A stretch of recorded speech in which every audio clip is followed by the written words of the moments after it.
Welcome to my channel. My name is Selena. Don't forget to like, comment, and subscribe, and hit the notification bell so you will be notified every time I upload a new video or any other activity that will be uploaded on my channel. Feel free to go and watch other videos as well, because all the videos are surrounded by my past or current life. This is a continuation from boyfriend number 3. Boyfriend number 3, I'm gonna name him SpongeBob. His ex, I'm gonna name her Fruitcake. And her sister, I'm gonna name her Yanni. A correction that I want to make about boyfriend number 3. I jumped ahead of myself and said that we lived in the trailer first, but we didn't. We moved to an apartment. It was one building, but it was divided into 4 apartments. We stayed in apartment number 1. He had a friend stayed in the 4th. To begin this discussion, after we moved there, he started working in Philadelphia with a company called Chatter Enterprise. And he was a tool and die technician. I was still working at the poultry plant. At this time, I had switched I would work during the day and he would work at night. When he got there to work, the lady that stayed in apartment number 4, he became friends with her and started riding to work with her. He came and asked me, did I want to keep her little boy because she didn't have no babysitter. I said, yeah, I'll keep him, because see, I was at home at night. When they got off from work, she came and got him. From then on, I would talk to her sparingly, because I could never get into no one that he was friends with, or no one that he hung around with. She asked me to keep the little boy, I would keep the little boy. She was a woman of her word. She did what she said she was going to do, so I didn't mind keeping him. And plus, he was company for me at night. Johnny is the sister to Fruitcake. Sometimes he would ride from work with Yanni. Fruitcake ended up getting out of jail. Whoever came to pick Yanni up from work at Chatter Enterprise, Fruitcake was with that person. I never trusted boyfriend number 3. He came in one night and I was asleep and he woke me up and I thought something was wrong. But he gonna tell me, I saw Fruitcake at the job. I said, what you mean?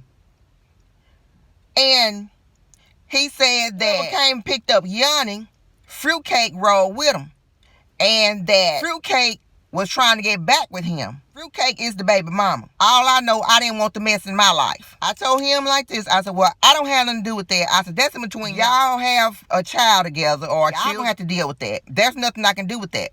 Because at the time, I didn't have any kids. It wasn't my responsibility to be worried about nobody else's kids, or how they was parenting, or who was sleeping with who, or who was being with who. SpongeBob is boyfriend number 3, and Fruitcake was messing around. Fruitcake got pregnant. He gonna come home one night and tell me that Fruitcake is pregnant. Once again, what do that got to do with me? That ain't none of my business. If you fooling around Fruitcake done got pregnant, that's y'all problem, not mine. That's exactly what I told him, and I still stand on it till today. After he said the baby wasn't healed, I said, well, I'm going to tell you like this. I believe you were fooling with her. I don't know who she had in her life or what she was doing, but I know you. And I said, they could be your baby. And I said, you done sit up here and you done laid up with them. But now that she pregnant, you want to throw it to the dogs and want us to argue, fuss, and fight. I didn't have no reason to say nothing to her. She didn't have no reason to say nothing to me. So I left it at that.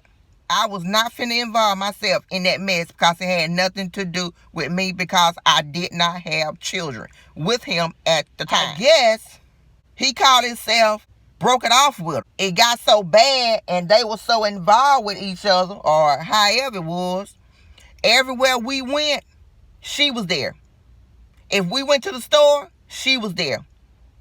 And she would walk up and say stuff to him, but she would never say nothing to me. I told him, I'm not gonna be afraid to go as I please, or being in fear with nobody or about nobody.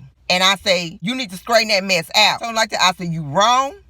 You been ex-girlfriend. You say that she like women, but you done slept with your ex-girlfriend until she done got pregnant. So now she pregnant.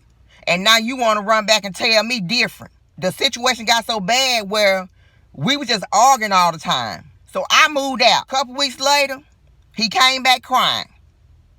I ain't do nothing. That ain't my baby. Fruitcake was coming down there with Yanni. I ain't tell her to.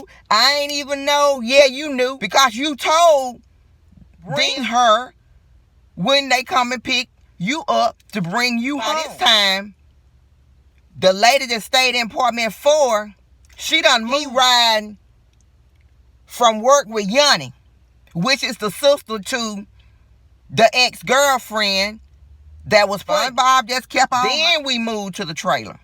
While in the trailer, he started accusing me of cheating on him with Bob. Now, Bob is the second boyfriend I had.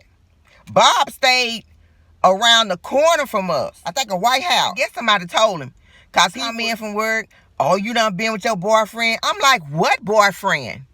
What are you talking about? I've been at home. He said, yeah. Yeah, you been with your boyfriend. He stay around the corner. Who stay around the corner? I didn't even know Bob stayed there. He running his mouth. Neighbors looking at us. We out in the yard. He got so bold. Every time we got to fight, he gonna tell me he my daddy. So he got the right to beat on me. Like I told him, you're not my daddy. You don't have the right to beat and hit on me. My own father don't hit on me and beat on me. So what makes you think you have the privilege? And I told him several times. I said, you better keep your hands to yourself. He got his old job back working at Taylor. The first time he went up there, they didn't hire him. I told him to go back and put his second application in. And he did. And he got the job. I'm working day shift. He working at Taylor's at night. Unless I have like a holiday or a weekend. I was working at the poultry plant and we was working 7 days a week to fill back orders. They would give us Saturday and Sunday to working those 7 days. Every time we was home, he would pick an argument. If it wasn't about the food, I was cheating. Or somebody talking to him, or his ex talking to him, or something going on with his family. Irritated. I pretty much got to where I would stay to myself. But one day, I got tired of going to work and covering up bruises. He was smart enough not to bruises or scars or nothing in my face, on my arms, and like the rest of my body. I had bruises on it for him. Hit me, working at the poultry plant. I kept me some long sleeves on, pants and yellow jumpsuit I wore like in D-Bone to keep from getting wet. I would have all that on so nobody never seen that, so nobody never know. And then sometime my body would be so I couldn't go to work. So I don't feel like coming to work today. I got to go to the doctor. So I would make an appointment to go to the doctor to get an excuse to take back to work. Because I already done told them I have a doctor's appointment. This went on for a couple years. I said, this is a domestic violence. I said, if I don't stop this man from hitting me, he gonna kill me. Most relationships that have domestic violence in it, it ends up in death, one or the other. I said then, this man is toxic. And I said to myself, this man will never leave me alone. Never. Because that's the type of person he is. He will leave you, but he won't leave you alone. He'll just do little small stuff to agitate you. He'll just do small stuff to try to get up under your skin. Pretty much the same thing he doing now. I've got immune to things of this nature, so it doesn't bother me. Don't forget to like, comment, subscribe, and have a great day.